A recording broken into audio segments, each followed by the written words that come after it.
Next article is loss of biodiversity. या नेचरमध्ये इतकी मोठी बायोडायव्हर्सिटी आहे, परंतु काही नॅचरल रिझन्समुळं आणि मॅनमेड काही असतील यांच्यामुळं बायोडायव्हर्सिटी नष्ट होत चाललेली आहे, लॉस्ट होत चाललेली आहे. आणि एकदा एखादी स्पीसीज नष्ट झाली, एक्सटिंक्ट झाली, तर पुन्हा आपल्याला ती निर्माण करणं शक्य नाही. जसं डायनॉसॉर या अर्थवरती अस्तित्वात आला, प्रॉमिनंट राहिला आणि नष्टही झाला, आज रियल डायनॉसॉर आपण निर्माण करू शकत नाही. त्यामुळं आपली जबाबदारी काय की या स्पीसीज का नष्ट होतात, त्याची कारणं काय आणि त्यावर काय पर्याय करता येईल. कारण एकदा नष्ट झाल्या स्पीसीज की पुन्हा निर्माण होणं शक्य नाही. जसं एक्झाम्पल घ्यायचं म्हटलं तर tropical Pacific island.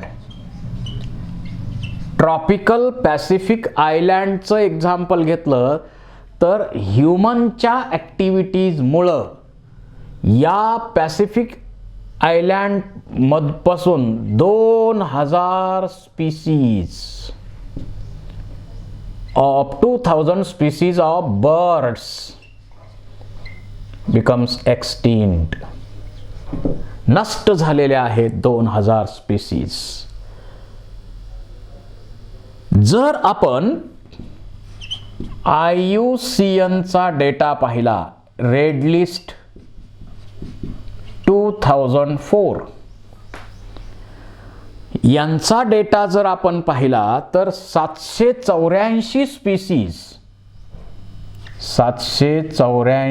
Species extinct झालेल्या आहेत इन 500 इयर्स. 500 वर्षामध्ये 784 स्पीसीज नष्ट झालेल्या आहेत. त्याच्यामध्ये 338 इनव्हर्टिब्रेट आहेत. त्यानंतर 359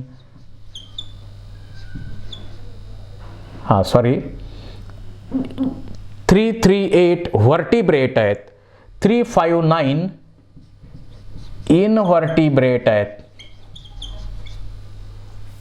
त्यानंतर 87 प्लांट स्पीसीज गेल्या 500 वर्षामध्ये नष्ट झालेले आहेत. तर काही स्पीसीज, आता समजा एक्झाम्पल आणखी घ्यायचे म्हटलं तर समजा डोडो, मॉरिशियस या ठिकाणचा डोडो बर्ड आहे. त्यानंतर क्वागा हा आफ्रिका. त्यानंतर थायलॅसिन ऑस्ट्रेलिया. त्यानंतर स्टेलार सी काऊ फ्रॉम रशिया. तर हे डेंजरमध्ये आहेत, त्याच्याशिवाय 3 सबस्पीसीज ऑफ टायगरच्या 3 सबस्पीसीज पण धोक्यात आहेत. जसं बाली, जावान आणि कॅस्पियन. अशा अनेक स्पीसीज नष्ट होत चालल्यात किंवा नष्ट होण्याच्या मार्गावर आहेत. जर आपण लास्ट 20 इयर्सचा डेटा घेतला, गेल्या 20 वर्षामध्ये, म्हणजे हे 500 वर्षात झालेलं आपण वरती पाहिलं, पण गेल्या 20 वर्षामध्ये पाहिलं तर आपल्याला 27 स्पीसीज एक्सटिंक्ट झालेल्या आहेत. प्रेझेंटली म्हणजे फार मोठ्या स्पीडनं आता एक्सटिंक्शन सुरू आहे, नष्ट होण्याची प्रक्रिया सुरू आहे. Presently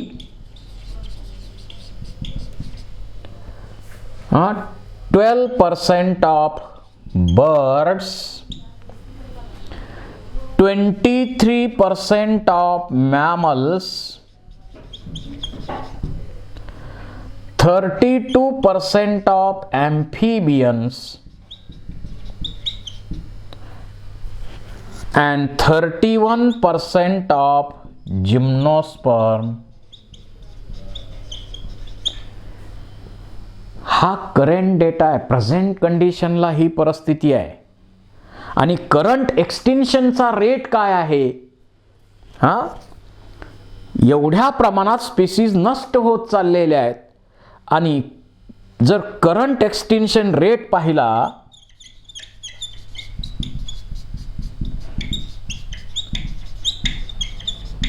it is about 100 to 1000 times more. 100 ते 1000 टाइम्सनी एक्सटिंक्शनचा रेट वाढत चाललेला आहे. म्हणजे फार मोठ्या प्रमाणात स्पीसीज नष्ट होत चाललेले आहेत किंवा नष्ट होत आहेत किंवा नष्ट झालेले आहेत. मग या स्पीसीज का नष्ट होतात? का एक्सटिंक्ट होत चाललेल्या आहेत स्पीसीज? त्याची काही कारणं आपण आता इथं पाहू.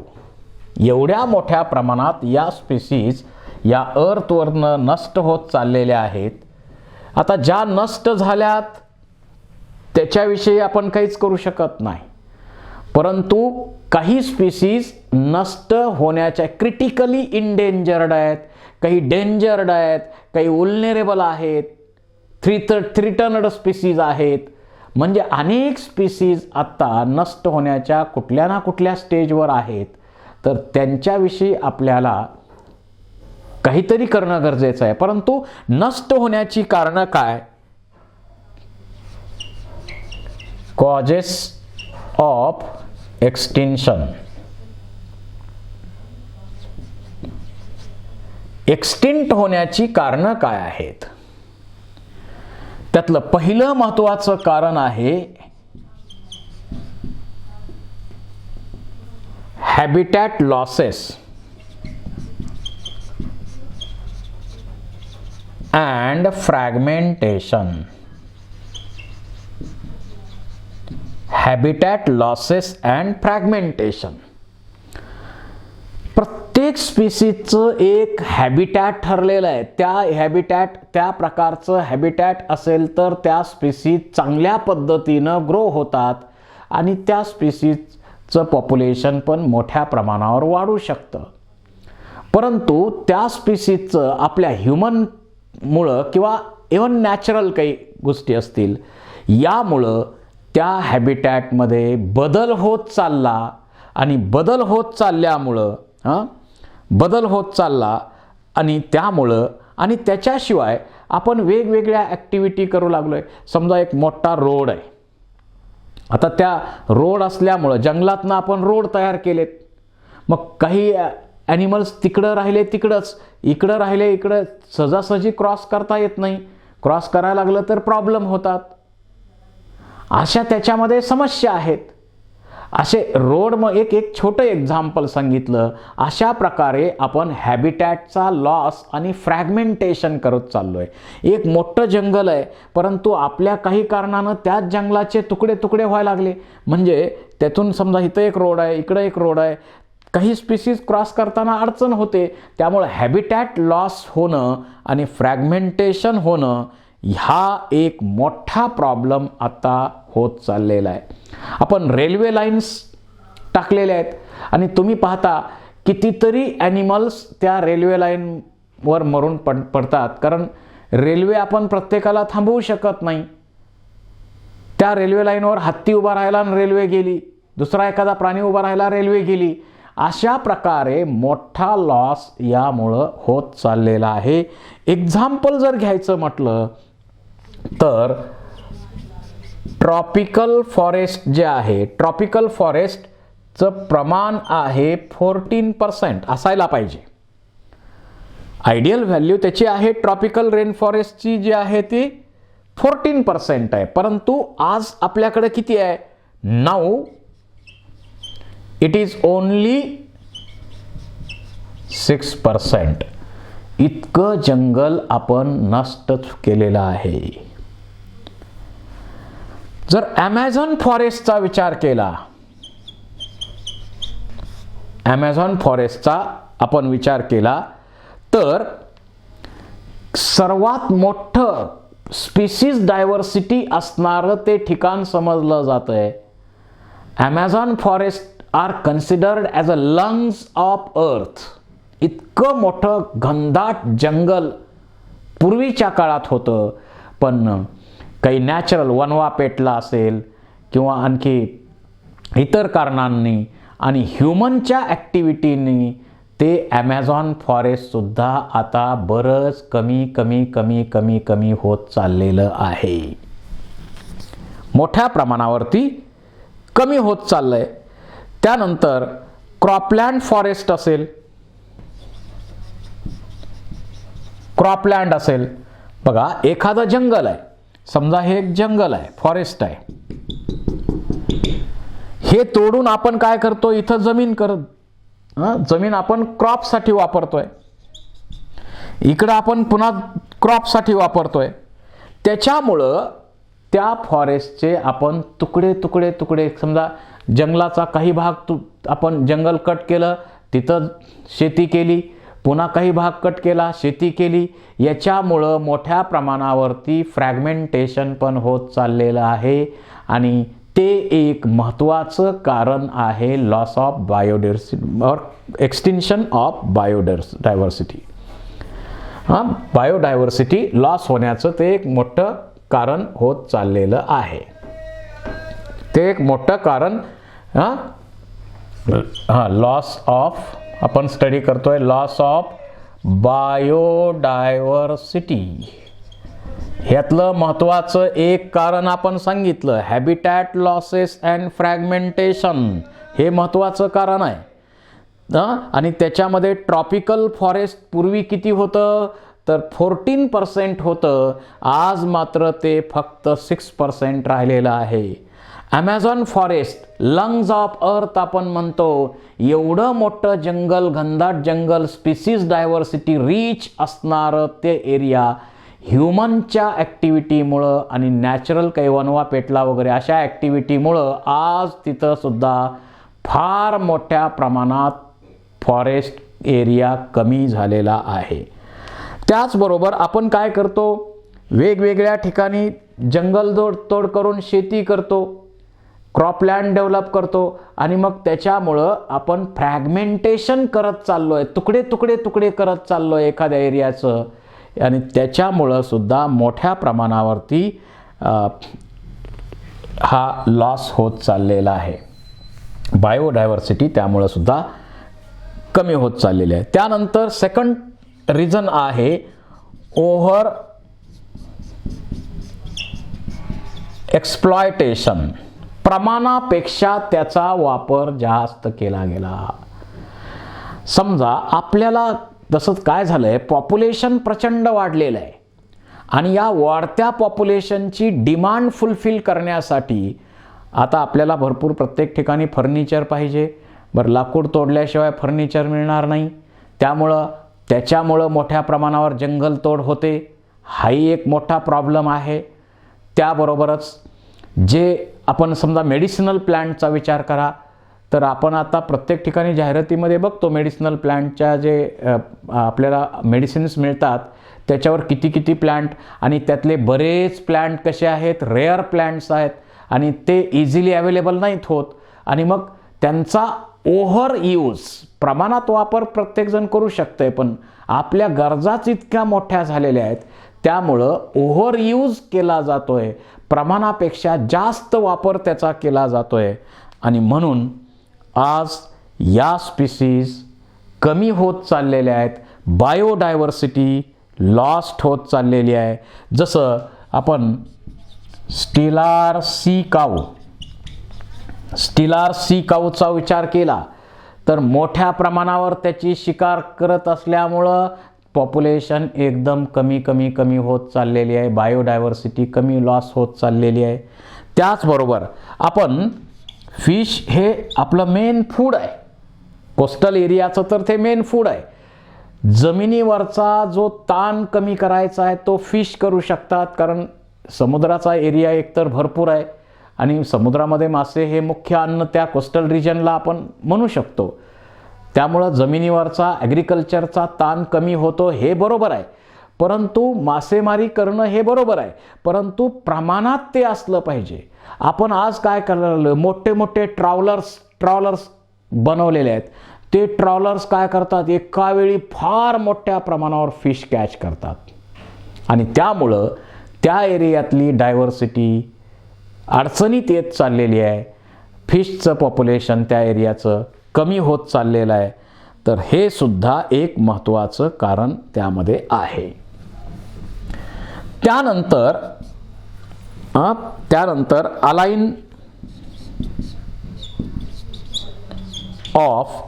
Align of species. एखादी स्पीसीज की जी पूर्वी आपल्या एरियामध्ये नव्हती, अशी एखादी स्पीसीज आपल्या एरियामध्ये इंट्रोड्यूस झाली आणि ती इतकी फास्ट ग्रो झाली की आपल्या मूळच्या स्पीसीज त्यामुळं धोक्यात आल्या. त्याला आपण म्हणतो अलाइन ऑफ न्यू स्पीसीज. याचं इन्व्हॅजन होत आहे. याचं एक्झाम्पल घ्यायचं म्हटलं, अनेक एक्झाम्पल घेता येतील. इकॉर्नियाचा विचार केला तर इकॉर्नियामध्ये अट्रॅक्टिव्ह फ्लावर्स असतात. इकॉर्निया आपल्यामध्ये इंट्रोड्यूस झालं, ते इतकं स्प्रेड झालं की त्या भागामध्ये समजा West Bengal terror of Bengal म्हणायची आपल्यावर वेळ आली. ते इतकं वाढलं की त्याच्यामुळं बाकीच्या ॲनिमलला फार मोठा प्रॉब्लेम झाला आणि सगळीकडे हे स्प्रेड फार मोठ्या प्रमाणावर होऊ लागलं. त्यामुळं इतर स्पीसीजला धोका निर्माण झाला आहे. म्हणून तर आपण त्याला म्हणतो टेरर ऑफ बेंगाल. त्यामुळंच आपण त्याला म्हणतो. नाईल पर्च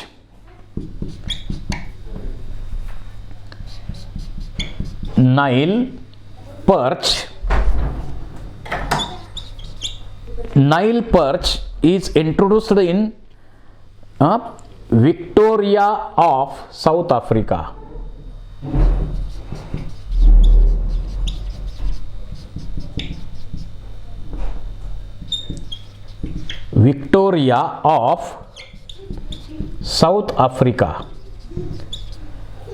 नाईल पर्च हा एक प्रिडॅटर फिश आहे आणि तो प्रिडॅटर फिश मोठ्या प्रमाणावरती इंट्रोड्यूस झाला. कुठं? South Africa, Victoria of south Africa या ठिकाणी तो इंट्रोड्यूस झाला आणि त्यामुळं त्या एरियामधल्या 2000 स्पीसीजला डेंजर निर्माण झाला. धोक्यात आल्या बाकीच्या इतक्या स्पीसीज मोठ्या प्रमाणावरती या स्पीसीज अडचणीत आल्या, धोक्यात आल्या. त्यानंतर लँटाना कॅमेरा हे वीड आहे.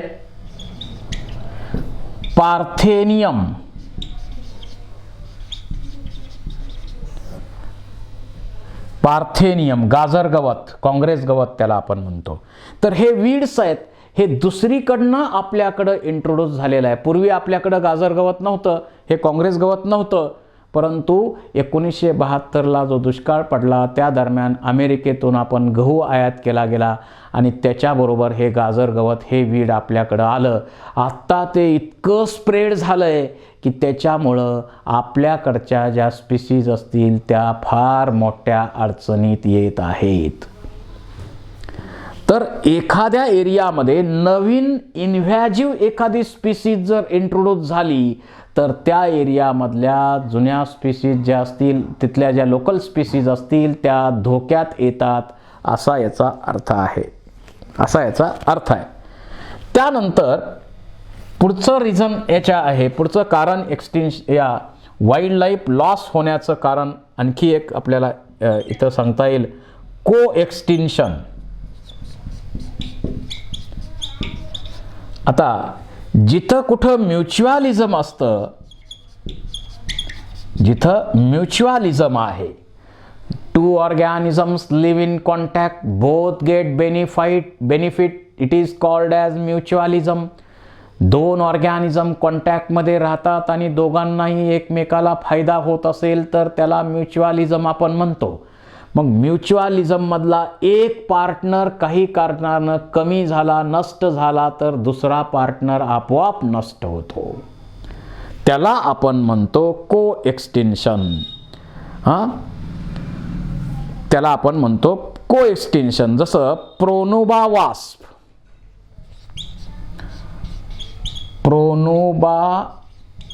वास्प आणि युका हे प्लांट आहे. युका हे प्लांट आहे. तर या दोघांमध्ये म्युच्युअलिझम आहे. या दोघांमध्ये म्युच्युअलिझम आहे. पॉलिनेशनसाठी हा पाहिजे, पॉलिनेशनसाठी म्हणजे दोघांनाही एकमेकाला फायदा आहे. आणि त्यातला एक नष्ट झाला तर दुसरा आपोआप नष्ट होतो. म्हणजे दोन्ही ऑर्गॅनिझम जर एकमेकाशी असोसिएटेड असतील, म्युच्युअलिझम त्यांच्यामध्ये असेल आणि त्यातला एक नष्ट झाला तर दुसरा आपोआप नष्ट होतो. हे एक कारण सांगता येईल. Disturbance and degradation. Disturbance and degradation हे पण एक त्याचं कारण सांगता येईल. आपण काय करायला लागलोय, सगळीकडे डिस्टर्बन्स करायला लागलोय. फॉरेस्ट एखादं जंगल तोडून करून आपण काय करायला लागलो, शेती करायला लागलो, रोड्स तयार करायला लागलो, रेल्वे लाईन्स टाकायला लागलो, इंडस्ट्रीज एस्टॅब्लिश करायला लागलो. आणि यामुळं त्या एरियाचं जे लाईफ आहे, त्या एरियाची जी स्पीसीज डायव्हर्सिटी आहे, ती डायव्हर्सिटी नष्ट होण्याच्या मार्गावर आहे किंवा त्याच्यामध्ये मोठा फरक पडत चाललेला आहे. डायव्हर्सिटीमध्ये फार मोठा प्रॉब्लेम क्रिएट होत चाललेला आहे. आपण जंगलतोड करून, मोठ्या प्रमाणावर जंगलतोड करून लाकूड आपल्याला वापरायला लागलोय. त्यामुळे जंगल कमी होत चाललंय. तिथल्या ॲनिमलनी राहायचं कुठं, जायचं कुठं. तुम्ही आज जे पाहताय, या ठिकाणी बिबट्या दिसला, या गावात बिबट्या दिसला, त्या गावात बिबट्या दिसला. मला सांगा, त्याला जंगल जे होतं ते जंगलच आपण नष्ट केलं आहे, तर त्या बिबट्याने जायचं कुठं, राहायचं कुठं. हाचे प्रॉब्लेम्स आपण क्रिएट केलेले आहेत. त्यानंतर पोल्युशन, मोठ्या प्रमाणावरती पोल्युशन वाढत चाललंय आणि पोल्युशनमुळं त्याचा परिणाम बायोडायव्हर्सिटीवरती बॅड इफेक्ट होत चाललेला आहे. बॅड इफेक्ट त्याच्यावरती होत चाललेला आहे. ते एक महत्त्वाचं कारण आहे. त्यानंतर आपण जे ॲग्रिकल्चर करतो, शेती करतो, आपली शेती तर केली पाहिजे. इनव्हॅझिव्ह ॲग्रिकल्चर म्हणजे शेती करतोय आपण, करायला तर पाहिजेच, परंतु शेती करताना आपली अपेक्षा अशी असते की आपण जे क्रॉप प्लांट कल्टिवेट केलं आहे तेवढंच प्लांट तिथं ग्रो व्हायला पाहिजे, दुसरं कुणीच वाढता कामा नये. मग तिथं वेगवेगळ्या प्रकारचे इन्सेक्ट असू शकतात, त्यातले काही फायदेशीर असू शकतात, काही मायक्रो ऑर्गॅनिझम असू असतात. ते मायक्रो ऑर्गॅनिझम तिथं आपण ॲग्रिकल्चरमध्ये पेस्टिसाईडचा मोठ्या प्रमाणावर वापर करतो, हर्बिसाईडचा वापर मोठ्या प्रमाणावर करतो, केमिकल फर्टिलायझरचा वापर आपण मोठ्या प्रमाणावर करतो आणि त्यामुळं स्पीसीजची डायव्हर्सिटी लॉस्ट होत चाललेली आहे. So these are some reasons for loss of biodiversity.